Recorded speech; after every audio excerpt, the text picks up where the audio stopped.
We perceive the world, we learn, and we change at different levels. Robert Dilts developed a simple model of these different levels to help us understand how we change and why sometimes we don't.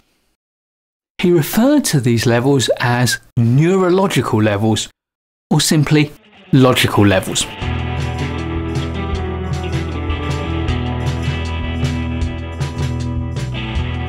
At the outermost level of environment, we react to our surroundings, and we also have an impact on those surroundings and on the people who inhabit them. This is the where and the when of our experience. The actions that we carry out are our behaviours. These may be deliberate, or they may be instinctive, or even reflexive. Our behaviours also include our thoughts. This is the what of our experience. And what we do is limited by our capabilities.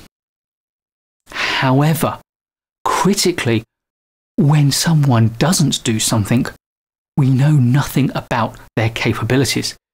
The fact that they don't do it doesn't mean they can't do it. But when someone does something, then we know something about their capabilities. Capabilities are the skills, the knowledge, and the strategies that we have available to us. These are the how of our experience. Beliefs and values are sometimes discussed separately, and sometimes they're linked together as one thing. I prefer to separate them. Beliefs are the things that we take to be true. They sometimes give us permission to act, and they sometimes impose limitations on us, so-called limiting beliefs. Values, on the other hand, are the things that we consider to be important. Values therefore drive our choices and our decisions.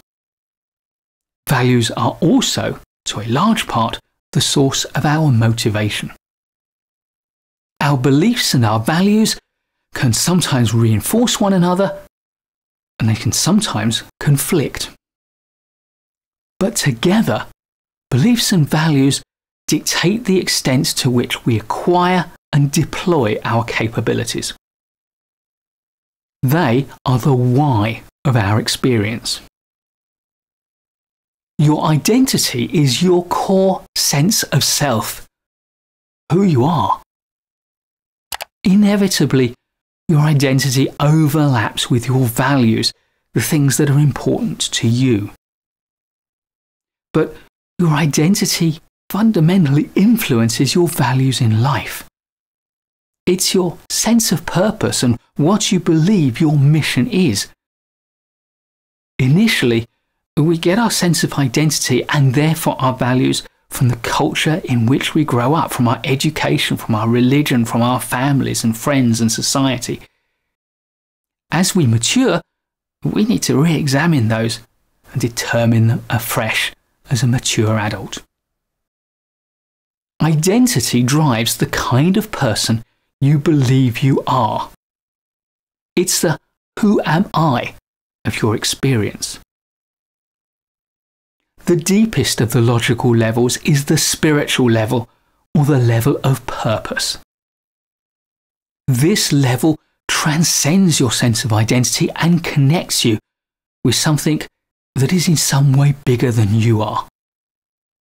This can be your organisation, your community, your wider society, or a spiritual connection. This is the underpinning for everything you believe and everything you do. And it gives meaning to the choices you make, gives your life a sense of purpose. This is the what else or the who else of your experience.